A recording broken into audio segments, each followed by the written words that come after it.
قصہ عظمتوں والا، ذرا بیٹھو یہاں لوگوں، قریب آؤ سناتا ہوں تمہیں ایک داستاں لوگوں۔ یہ قصہ ہے خویلد کی عظیم الشان بیٹی کا، عرب میں کیا جہاں بھر میں ہے جس کا مرتبہ اونچا۔ یہ مکہ شہر کی پاکیزہ دختر ایک رئیسہ ہے، تجارت کا یمن اور شام تک بھی جس کی چرچا ہے۔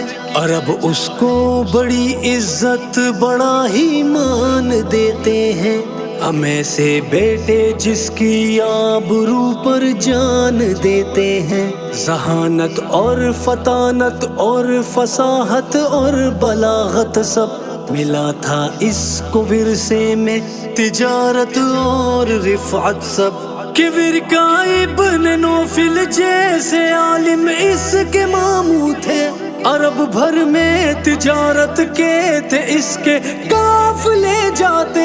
یہ عورت جس کے ہر اقدام میں اتنا سلیقہ ہے، یہ سارے مومنوں کی والدہ حضرت خدیجہ ہے۔ پھر ایسے میں ملا ایک شخص جو ممتاز لگتا تھا، بہت صادق امی اللہ کا ایک راز لگتا تھا۔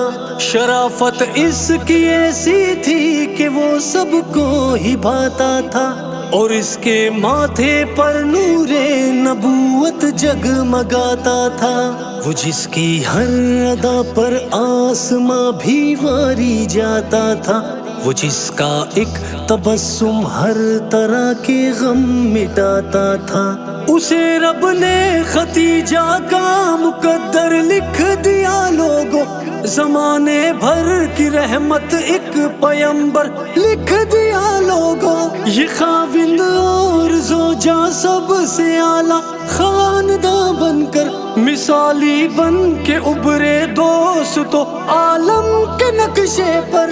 حرا میں پیارے آقا کو ملا تحفہ رسالت کا، سجا صحرا انہی کے سر پہ پھر ختم نبوت کا۔ گواہی سب سے پہلے ماں خدیجہ نے ہی دی اس کی، وفا کی اور اس رستے میں دی ہر ایک قربانی۔ ڈٹی اسلام پر اماں مجسم ایک وفا بن کر، ہماری محسنہ بن کر، نبی کا حوصلہ بن کر۔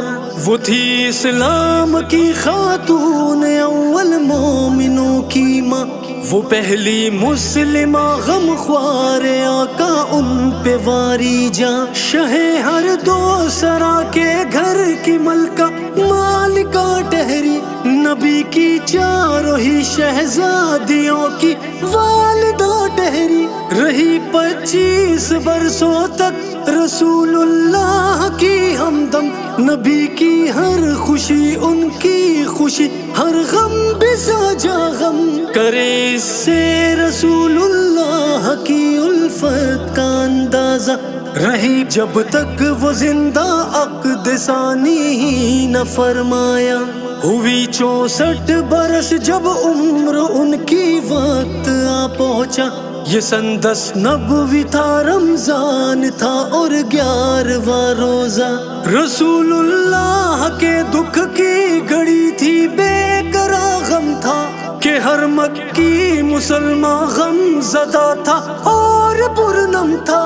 وہ صدیقہ، وہ پہلی مسلمہ، وہ مومنوں کی ماں، نبی کا حوصلہ اور ولولہ، پیارے نبی کی جاں۔ میرے رفعت والی اس پاکیزہ ہستی کا سلامی ہوں، میں ان کے در کا نوکر، ان کا شاعر ہوں، پیامی ہوں۔ میں اپنی ماں کی ساری زندگی بس منقبت لکھوں، اور شاہین قسمت میں یوں اپنی عافیت لکھوں، اور شاہین قسمت میں یوں ہی اپنی عافیت لکھوں۔